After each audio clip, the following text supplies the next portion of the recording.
Scott Cawthon is a name that needs no introduction, being the series creator of the ever-so-popular Five Nights at Freddy's franchise. However, as many may know, Five Nights at Freddy's wasn't Cawthon's first game. In fact, it took Scott 20 years of developing games to see any sort of success. Scott's first game was called Doofus, being released almost a full 20 years before Five Nights at Freddy's, and as with everyone's first, it was terrible, and obviously it wasn't successful at all. It took 2 decades of refining his craft to finally see some success, and with most success, it came by complete luck. Before the release of Five Nights at Freddy's, Scott had made a previous game called Chipper and Son Lumber Co. that was panned by critics for having creepy animatronic-like characters. Down on his luck and nothing left to lose, Scott then made one last game with that exact premise, submitted it to Steam Greenlight on June 13, 2014, then it was fully released on August 8th, 2014, and most probably know the rest from here. Cawthon's story is very well known by most fans. However, during those 20 years of game development, Cawthon had made a game that would inspire his best work.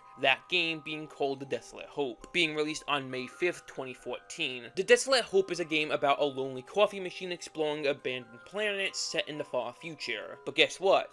I'm not talking about The Desolate Hope. See, The Desolate Hope is a turn-based RPG, a concept that Scott would reuse for, without a doubt, his best game he has ever made. This video isn't about The Desolate Hope. However, I bring it up because it's somewhat a predecessor to Scott Cawthon's forgotten masterpiece. I'm talking about FNAF World. Now, I know FNAF World isn't technically forgotten, but I needed a catchy title that would catch your attention, and clearly it has. You already clicked on the video, you might as well watch it through. Being first released on January 21st, 2016, FNAF World is a game most fans, when first released, found strange to say the least. And who can blame them? FNAF is a horror franchise, so why now did Scott make a cutesy RPG? Well, the reason Scott gave was that he wanted to do something different, something lighthearted. But why with Five Nights at Freddy's, the horror franchise? FNAF World could have been easily another game entirely, but ignoring all of that, it really didn't matter, as FNAF World, as many people may know, was a failure, to the point where Scott even removed it off of Steam. A lot of people simply did not like FNAF World when it first came out, for a variety of reasons. However, one of the main reasons was that it really didn't make any sense. FNAF is a horror franchise, making it cute was definitely an odd choice. On top of that, a lot of people found the gameplay slow and monotonous, the graphics weren't great, and was completely rushed. And the story had no real direction, like modern FNAF. And a lot of those criticisms still hold up. Somewhat. Well, yes, the graphics still aren't, well, good. The game does feel rushed at certain points, and the gameplay is definitely slow and monotonous at times. These aren't problems with FNAF World, but with just FNAF in general. FNAF had never had a reputation for having good gameplay, but looking past all of that, what do I think of FNAF World? I still think it's Scott's best work.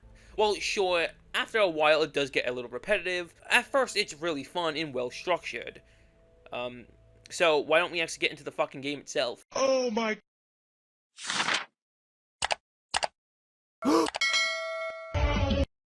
Update 2, or as I'll be calling it sometimes, version 2 is the version most people are probably familiar with. Being released on May 13th, 2016, Update 2 adds, well, quite frankly, a lot of things. 8 new party members, 9 minigames, 2 new areas, a new ending, 3 new enemies, and a final boss. But before we actually get into that itself, let's start talking about the good aspects of FNAF World, as we haven't done that yet. Yeah, no shit. This video is called Scott Cawthon's Forgotten Masterpiece, not Forgotten Shit Show. Also, the good aspects are not exclusive to version 2, so keep that in mind. Let's start with the gameplay. The gameplay in FNAF World is very simple. It's a turn-based RPG, while being a point-and-click game at the same time, like the rest of the Five Nights franchise. All you have to do is click on what move you want to use and wait for the next character's turn. It's not complex at all, or that's what it may seem at first. Well, yes, it's just clicking on what move you want to use. Each move actually has a unique effect. There's a variety of different effects that each move can have. Some of them are more useful for certain situations compared to others. Now, each attack is color-coded by 8 different colors, each color meaning a different ability that each attack can do. Orange attacks are basic attacks that hit one enemy, red attacks are AoE based, yellow attacks have different effects, pink is a buff to your team, purple is a debuff to enemies, white is a major buff, black is an instant KO, and green is poison. Now, there's actually a ninth color, which is vermilion, which is exclusive to Jacko Bonnie, Jacko Chica, and Nightmare Balloon Boy. Vermilion indicates attacks that do a high amount of damage, which is a new exclusive to Update 2. Now, despite this game not being the most thought out FNAF title, it definitely has a lot of variety when it comes to attacks. There's just about 50 unique attacks, and when I say unique, I mean unique. There are some absolutely nutty concepts for attacks. You can throw giant pizzas at enemies, you can throw explosives, have a robot army, you can throw buzzsaws, rain explosive pumpkins, break the fourth wall and throw it at enemies, or you can just simply have the chance to do 9,999 damage, and kill the final boss of hard mode almost instantly. This is currently recorded before me getting the footage, which means I don't know if I can kill this again, as this video you're watching is a remake of an older one where I did have that clip, so I don't know what's currently on screen. But I'll get to that when we talk about the final boss. Or bosses. Whatever. What I really like about FNAF World is that you can absolutely tell that Scott was just being as creative as he possibly could with FNAF World. FNAF World is overflowing with creative ideas, which saying FNAF and creative ideas in the same sentence is not something I thought I'd ever do, at least modern FNAF. Another creative part about FNAF World is the chips and bytes. Let's start with the chips real quick. Just like the attacks, chips also have their own color-coded variants. However, they're not as prominent as with attacks. While I'm at it, I should probably mention the fact that chests are found randomly spread out through the map, which you can find chips in, or sometimes they can simply just contain coins, and a lot of them are pretty tricky to find. Now, the chips are very useful. In fact, I don't think the game would be the same without them. A lot of them do very basic things, while some do very strange things. Let's start with the basic ones. The first green ones, you'll probably encounter a head start strong, defense, and speed, which all give you starting buffs of strength, defense, and speed, which for the record, speed just allows you to attack faster,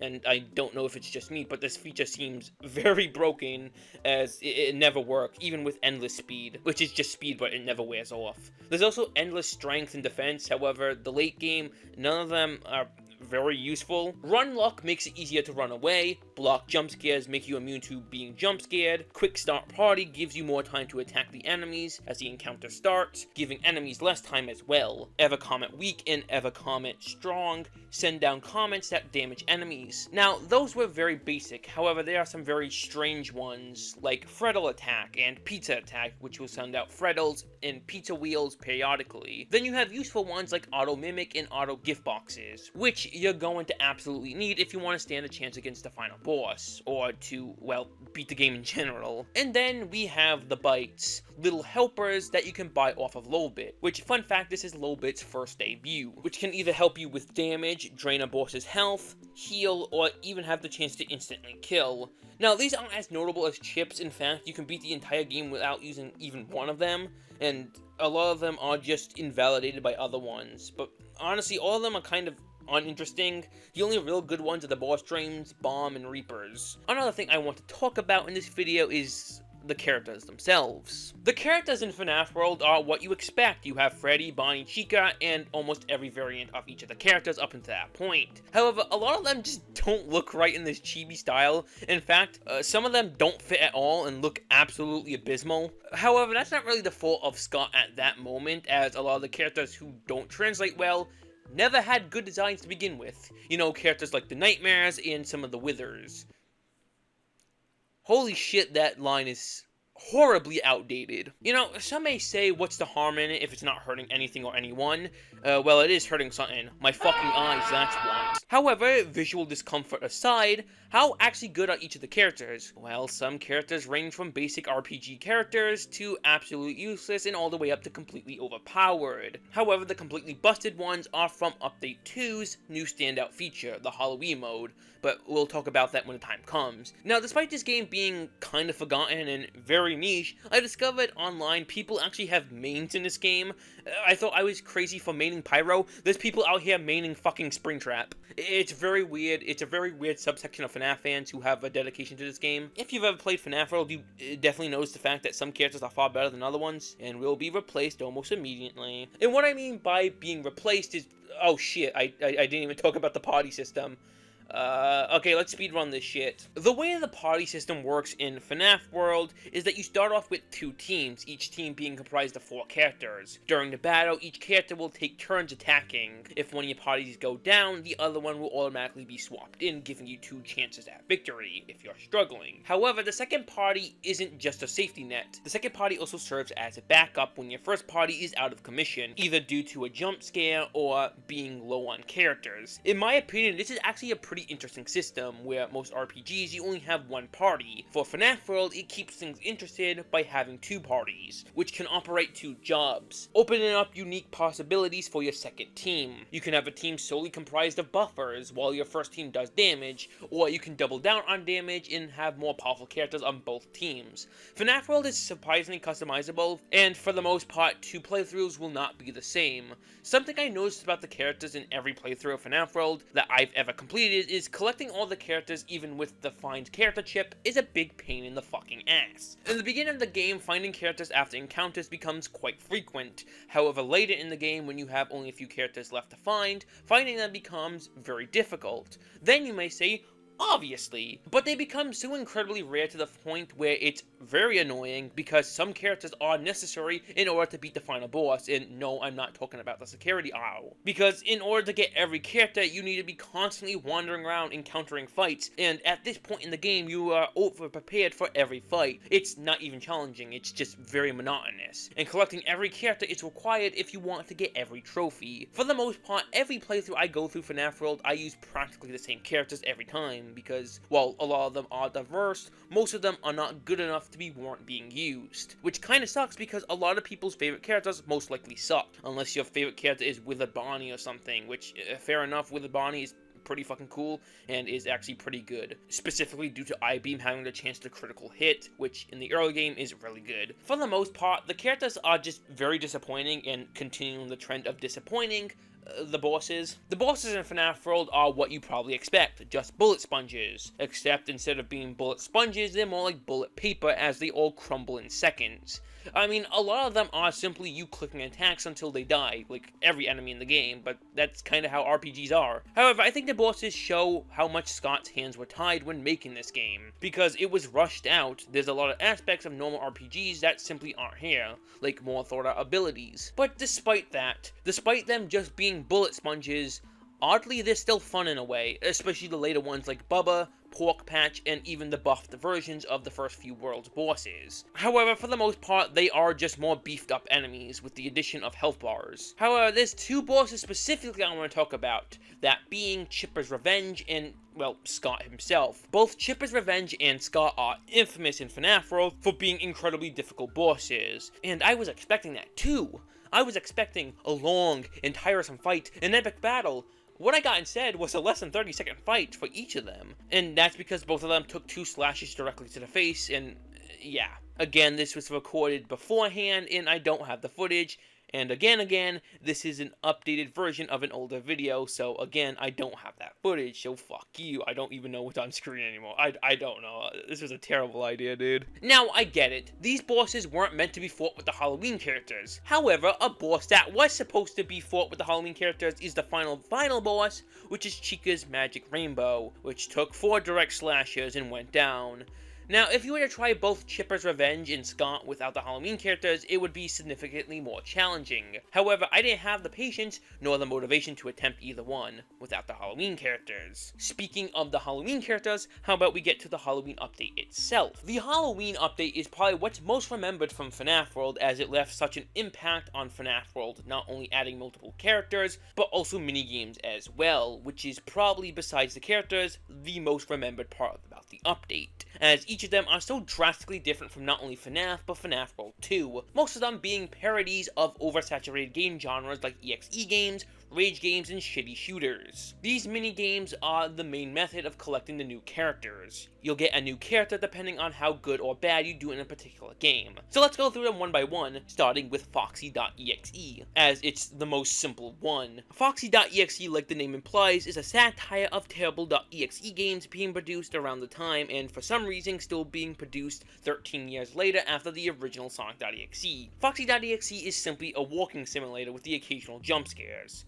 just like every other EXE game ever, and that's the point, it's a parody. And after the game ends, you are rewarded with Nightmare On. Now, Foxy.exe without a doubt is the most infamous thing from this update, and it's not hard to see why. The second game I'm going to be talking about is Foxy Fighters, a clear reference to Star Fox. In fact, some of the dialogue is a direct reference to Star Fox. The game is very simple, it's a shooter, you hold down the shoot button and you kill enemies. However, some way through the game you encounter someone most people were not expecting, Souldozer. For those who don't know, Souldozer is a character from one of Scott's very first games, The Pilgrim's Progress, serving as a boss, which, even funnier about Souldozer's inclusion, is the fact that he's voiced by PJ Hayward. You know, the voice of fucking Springtrap and William Afton. It's so funny to me that PJ Hayward's first connection to FNAF was voicing a very obscure villain from one of Scott's very first games. Anyway, it's a basic shooter.